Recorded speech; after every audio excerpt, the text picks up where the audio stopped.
Hi, this is Dr. Richard Tscherne from Journey into Awareness. And this is Ed Nitkewicz, the senior trial attorney for the Sanders Law Firm in Mineola. And one of Mr. Nitkewicz's philanthropies is autism. And that comes out of his son's journey being on the autism spectrum. So I'd like you to talk more about that to our audience, Ed. It's my journey is dictated by my beautiful son. Like every father, when my son was first born, I had this great plan of what type of fatherhood I was going to have. Mm-hmm. My journey, my path took a little bit of a turn when he was diagnosed at 3 years old with autism.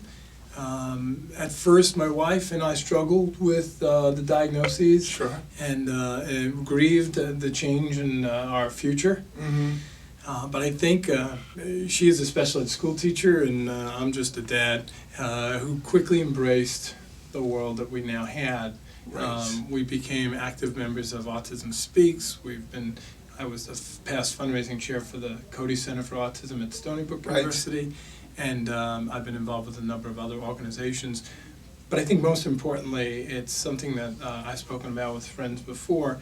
It's about what I enjoy most is sharing my journey with other parents so that they know they're not alone. That's right. So that they understand that there are other parents who are struggling, and particularly dads. You know, we're hunters and gatherers. Absolutely. We're fixers. We can fix anything. Yeah. We can protect our children, and sometimes you can't. That's right. Sometimes it's when you can't, what do you do with that? That's right. So I've been privileged to have written some articles, published some articles, and I've enjoyed doing that, and I'm hoping that in some way, in some small way, they give some peace to people who are in my similar circumstances who know they're not alone. Yes. I know from my own experience, being born with CP myself, my parents were very afraid when I was born, and they didn't know what to do. And my father took me to many specialists, and a few of them said, "Buy him a wheelchair, I'll never walk." Made my father angry, and he found a doctor eventually that was going to treat me. And because of that, I was able to take my first steps at 4 years of age. But the point I'm trying to make is that parents are so important, especially if you have special needs children. You have to be their advocates, and you represent a parent that is a great advocate for their son. Well, I thank you for that. I try to make sure that parents understand one thing, and this is, I use the analogy of being on a plane and the oxygen masks coming down.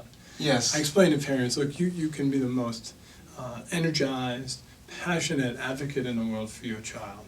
And I have a child. I have one child, and he has special needs. I have friends in my family who both, or even 3 children, have special needs.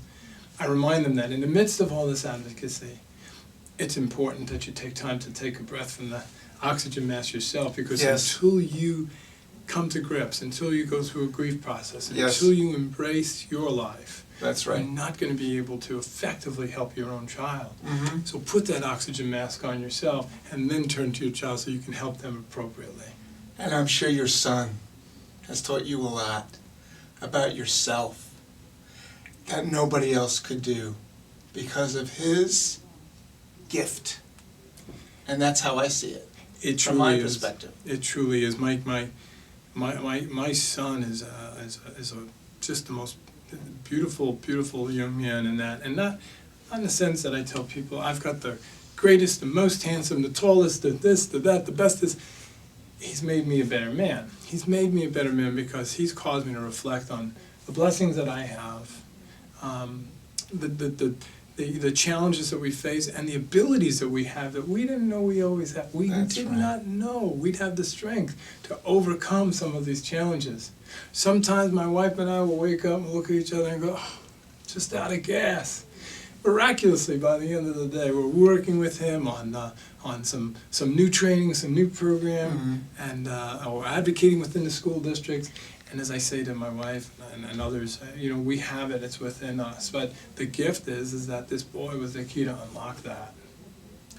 We all have keys to unlock within ourselves. And sometimes it's at our darkest points where we feel that we're in a hole, and we climb out and see the daylight that we realize what a miracle our life is. And Ed Nitkewicz, you represent that to me and all of us out there that watch the Daily Blue and want to be inspired. So, look at your lives, see the gifts that you have, and pay attention to the miracles that happen to you every day, because they do. We just have to see them for what they are. This is Dr. Richard Tscherne from Journey into Awareness with Jamie Love and my special guest, Ed Nitkewicz. Please come back again. It would be my privilege. Thank you for having me. Have a wonderful day, everybody.